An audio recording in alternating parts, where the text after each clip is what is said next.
I'd like to welcome you to our very important video in which we will discuss the pros and cons of administering your company's working capital efficiently and how different policies can have different results depending on the inputs and variables that are present in your work environment. Firstly, you may ask yourself, what are working capital policies? First, we must understand that working capital is the difference between current assets and current liabilities. Basically, it is what a company has at hand in order to pay debts and use for operations and future growth. Policies can also be used in order to determine how much cash the company will have at hand or invested in different areas inside the company, or simply leave it as debt to be paid by clients.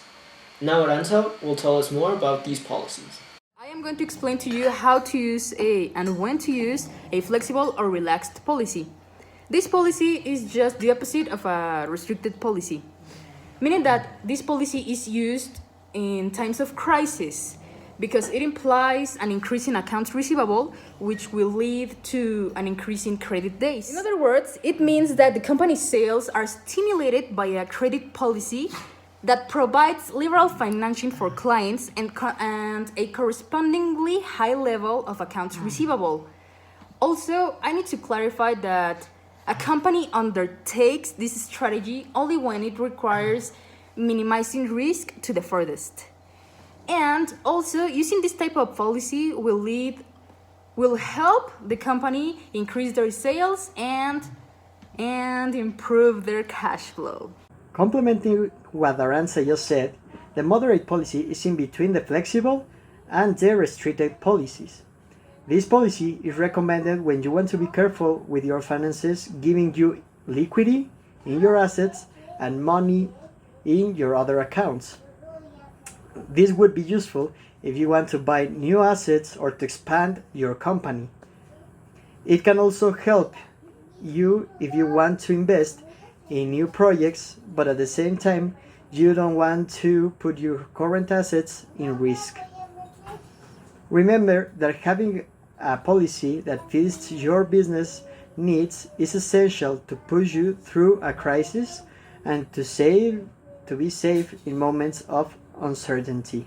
And now we reach the final type of policy, the restrictive policy. This restrictive type policy is characterized by its aggressive approach taken to estimate the current assets of the company, setting aside any kind of consideration for any type of setback or failure that could show up.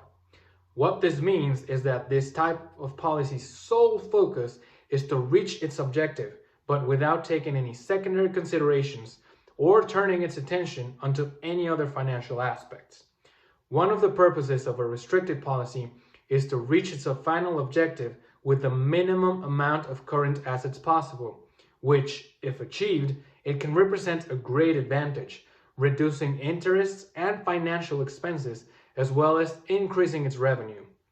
The biggest disadvantage that this policy would imply is that with it being so aggressive, it consequently represents a higher degree of danger and risk. So now that we know about every single policy, I'm going to explain to you how it works in the real life. If we have our current assets about 1 million as our non-current assets is 4 million, we're talking about the restrictive policy.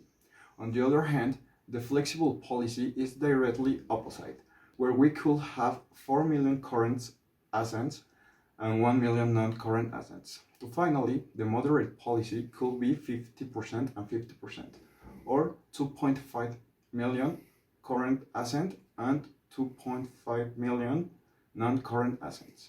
It's for that why the working capital policies will depend to the liquidity that the company has.